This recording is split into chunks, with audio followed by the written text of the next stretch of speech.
question. Casey, saw your hand up. Matt, it really seemed like in the second half, the run was kind of stopped by you just wanting to come in.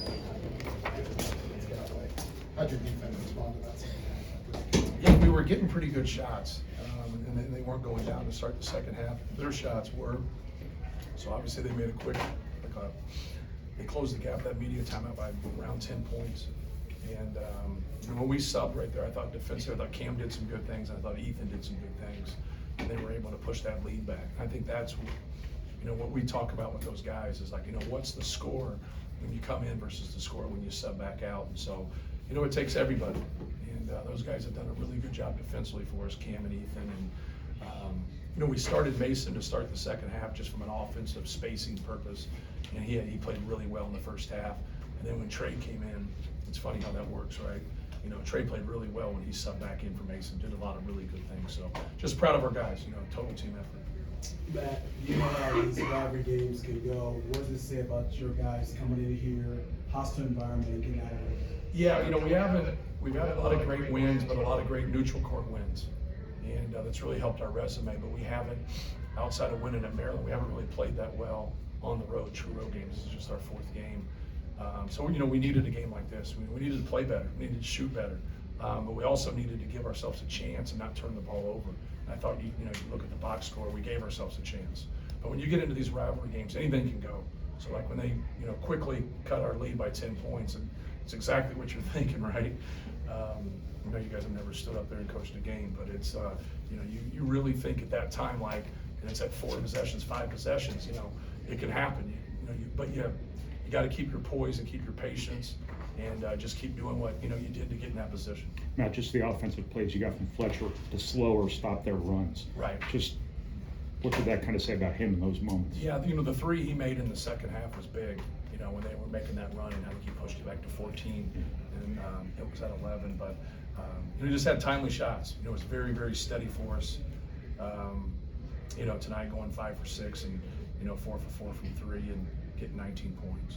But Fletcher's a good player. He does a great job of playing off a break, and does a great job of playing off a sack. Matt, at the very first media timeout of the game, you put Mason in right after that. He goes right at Mako in the paint. Mako picks up his second. Yeah. Is that maybe the first step in putting you on the right path? Mako started well. Yeah, he's a good player. He's talented, and his ability to make shots and his ability to do things off the bounce a little bit. He's really coming. He's one of those guys that's going to be really good next year. And he's had that learning curve. You watch him the first 5 or 6 games, and now you watch him now. He's a different player. He's guarding, he's defending, he's doing what coach wants him to do. But now it's a big play. When you can come in there and you can bring guys like Mason Gillis off your bench, Caleb First off your bench, Ethan, Cam, Miles, all those guys. It's a real spark because they're really not, subs. They're really starters that have come off the bench. Matt, last year Braden left here, and I think he was a little down with the way that ended. Tonight his shot's not going down, but he did a lot of other things to help you guys win the game. And I think that kind of shows the maturity of this kid, right? Yeah, Braden's a good player. He's competitive. He's got poise. Sees the floor. Takes the coaching, understands like what they're trying to do, what they're trying to take away. Has a good feel for where Zach is and what Zach's trying to do. You got to give him time.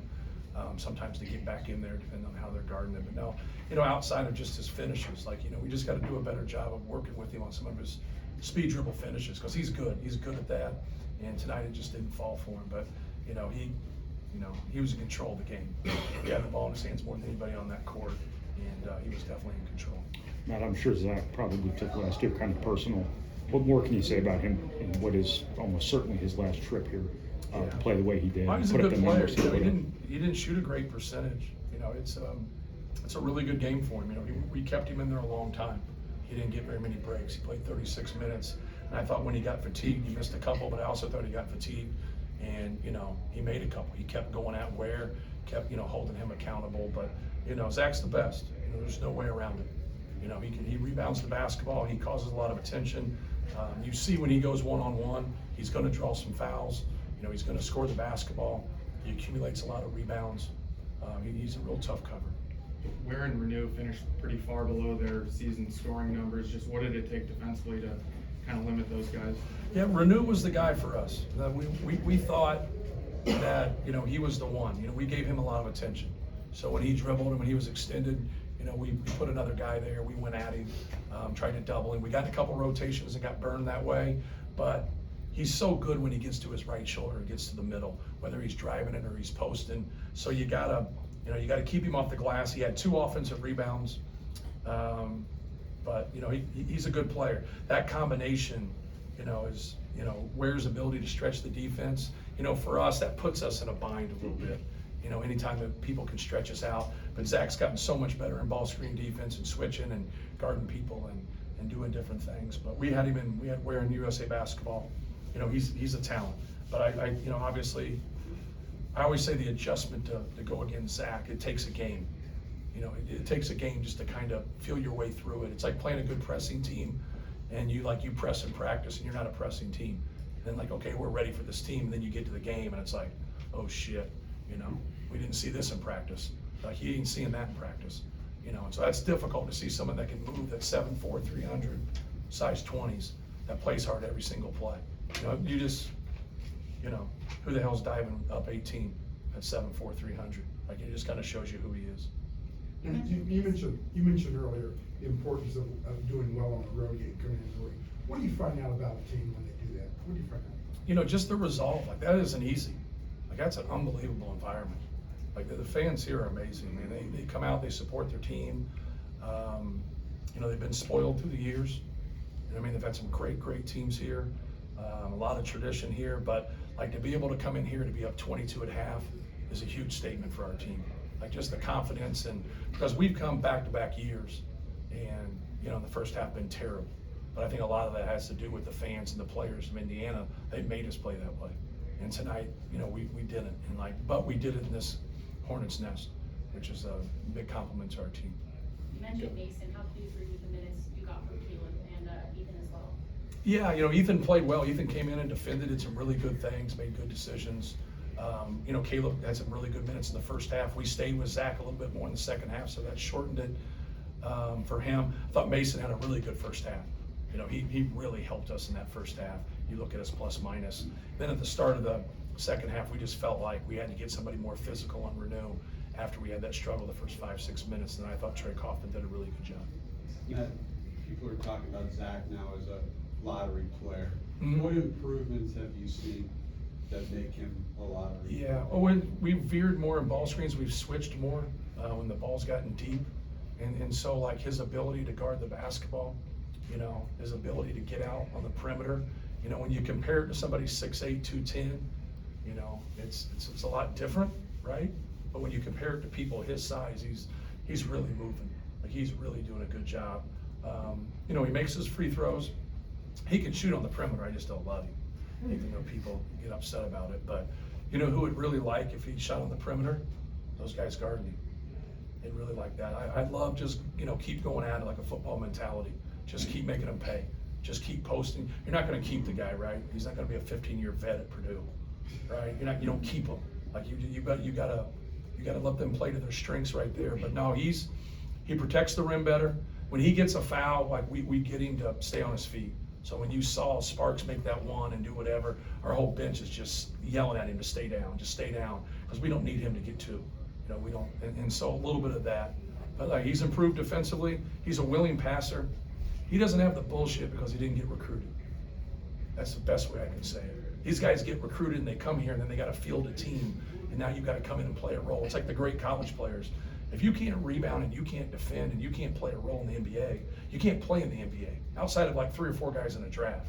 Right? You got to be able to do those things. He does a lot of little things that help a team win, and so that's why I think they got a place there for him, because those things have improved. But he can rebound, he can pass, he can score this back to the basket. You know, I think he's got a spot. Right. Matt, just Lance made a bunch of threes for you again tonight, including that big one right for the half. Yeah. Where do you kind of view his three-point shooting at this point in terms of your overall offensive picture, his volume and whatnot? Yeah, you know, just playing off of other people. Like just like when you get into the situation and you have a great point guard and you have a great big guy that garner a lot of attention, just take what comes your way. And you know, obviously he made the one that they call the illegal screen on, so he was 3 for 7, but he would have been 4 for 8. you know, I liked at the end of the game just how hard he ran on the break and went and got us a couple layups. You know, we've had teams where we didn't have that, right? And so when we had Carson or we had J.I., those guys could get us those type of buckets. But when we haven't had those type of guys, he's not at their level, but that's what we need. You know, we need him to be able to steal some baskets in transition and then just take his threes that come his way.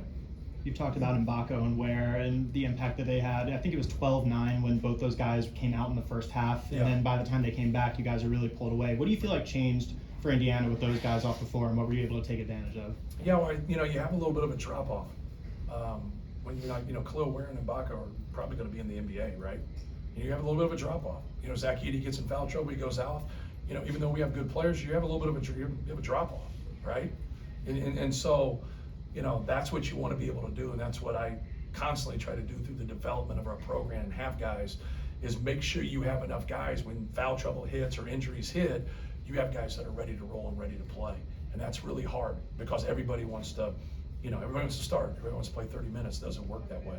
So it's hard to field a team these days in this landscape, but we definitely took advantage of it. You know, no different than Nebraska took advantage of us when Zach went out at the end of the first half in our game with them. That's one thing. You mentioned this play earlier, but was your favorite play with Zach tonight to see him go to the floor after loose ball? Yeah, no question. You know, instinctually do it. You know, not you know, we had to like, oh, I guess I got to do this. Like, no, he instinctually dove and got us a loose ball and got the possession back. No question about it. So he's fun to coach. Thank you, guys. Thank